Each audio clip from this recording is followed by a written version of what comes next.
नवाब मलिक और समीर वानखेड़े की जंग जारी। महंगे जूते और कपड़े पहनने पर पत्नी बहन का पलटवार। बहन यास्मीन बोली, नवाब अपना मेंटल चेकअप कराएं।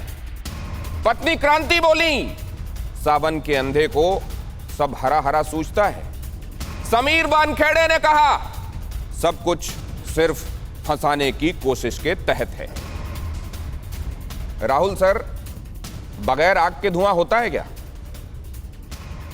देखिए, ये तो दार्शनिक सवाल है दिनेश, लेकिन मैं समझता हूं कि सभी पक्षों से हम इतनी उम्मीद करते हैं कि अगर उनके पास सही जानकारियां हैं तो उन जानकारियों को अगर वो सार्वजनिक कर रहे हैं तो फिर वो उन जानकारियों के सबूत भी संबंधित एजेंसियों को या विभागों को दें। ये उनकी एक सार्वजनिक नेता होने के नाते जिम्मेदारी बनती है, विशेष तौर पर एक मौजूदा मंत्री की। दूसरी बात कि अपनी गरिमा का ध्यान ये भी रखना सबके लिए बहुत जरूरी है।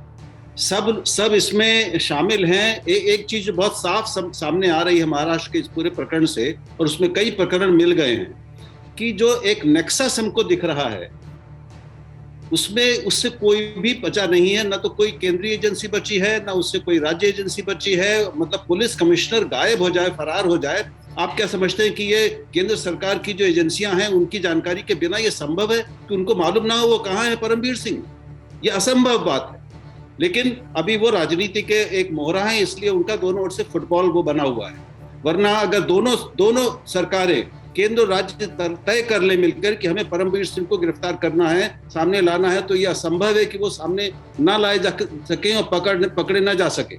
यह असंभव है। विक्रम जी यहाँ पर हैं, आप उनसे पूछ सकते हैं। लेकिन हर चीज आज राजनीति का एक मुद्दा है, एक फुटबॉल है, जब एक उसको इधर से उधर फेंका जा रहा है, और इसमें कोई भी एक पक्ष ऐसा नहीं है जो धुला निकल के आ रहा है। तो ये देखिए, सब जगह ये मंजर है, लेकिन कम से कम क्या हम इतनी उम्मीद आज जो हमारे साथ। मैं जरा ये भी समझ लेना चाहता हूं कि इसमें कई चीजें, मसलन अब वो सर, अब एक दाढ़ी वाले का भी जिक्र हुआ आपकी बातों से ही मुझे याद है। मैं ये सोच रहा था कि वाकई क्या भाग सकता है कोई, इतनी सारी एजेंसियों के होते हुए, राज्य की एजेंसियां हैं, केंद्र की एजेंसियां हैं। विक्रम सिंह सर, मैं ये समझना चाहता हूं, वो दाढ़ी वाले का भी जिक्र हुआ, कहा गया वो देवेंद्र फडणवीस के करीब हैं, उन्होंने आकर कहा नहीं मैं तो जानता भी नहीं हूं। उनको ऊपर ये कहा गया कि इन्हीं ये सरमायादार हैं, इन्हीं के उसमें सब चल रहा था, पैट्रोनेज में वहां सब कुछ। उन्होंने कहा नहीं मैं तो खुद वहां टिकट लेकर गया था। और ये कह कौन रहा था? नवाब मलिक कह रहे थे, जिम्मेदार मंत्री कह रहे थे। सर, क्या ऐसा हो सकता है कि बगैर सबूतों के वो पब्लिक प्लेटफॉर्म में चले जाएं? और अगर ऐसा किया है उन्होंने और वो कह रहा है कि नहीं हुआ, तो इसकी जांच कराई जानी चाहिए कि नहीं? दिनेश जी, जांच तो हर आरोप की होनी चाहिए, और आरोप अगर फर्जी पाए जाते हैं तो आईपीसी में धारा 182 इसीलिए है कि फर्जी आरोप लगाने वाले के ऊपर 182 में कार्रवाई करें, जिसमें जेल की सजा भी है। और वाकई राहुल जी ने जो बात कही कि अगर वाकई परमवीर की गिरफ्तारी के लिए आप गंभीर नूरा कुश्ती नहीं कर रहे हैं तो 1 करोड़ का उनके ऊपर इनाम कर दीजिए, उनकी चल संपत्ति कुर्क कर दीजिए। जहां कहीं होंगे परमवीर, और एक डेडिकेटेड टीम लगाए इनाम करने के बाद कि जहां कहीं हो जिंदा या मुर्दा ला के पेश करें, जैसे हम डकैतों के लिए करते हैं। वो इच्छा शक्ति, दिनेश जी मेरी बातें कटु जरूर है, लेकिन परमवीर आज अपराधी की श्रेणी में है, वही सलूक होना चाहिए जो अपराधी है। लेकिन आप उनके लिए एक गिरोह के सदस्य वाला व्यवहार कर रहे हैं। कहीं ऐसा ना हो ग्रामोफोन का रिकॉर्ड बजने लगे और हम सबके ऊपर संदेह होने लगे। सारा खेल तो यही है, उनको भूमिगत कर दो।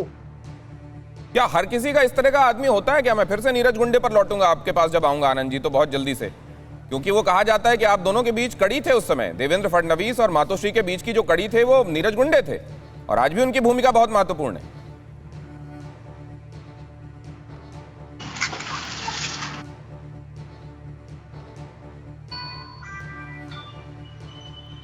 आवाज नहीं आ रही सर? आप नहीं आ रही है मुझे। आपने मुझे नीरज गुंडे के बारे में पूछा है। वो तो इतनी इंपॉर्टेंट लिंक है सर। वो तो दुनिया कहती है कि आपके मातोश्री के बीच में और देवेंद्र फडणवीस के बीच का कनेक्शन ही वही थे। नवाब मलिक जी ने उनके ऊपर जो आरोप लगाए हैं, पहले वो ध्यान से सुनिए। उन्होंने आरोप लगाए कि जब देवेंद्र जी 5 साल मुख्यमंत्री थे तो उनके वर्षा बंगले पर उनको डायरेक्ट एक्सेस था। सरकार में बहुत बड़ी जिम्मेदारियां वो निभाते थे।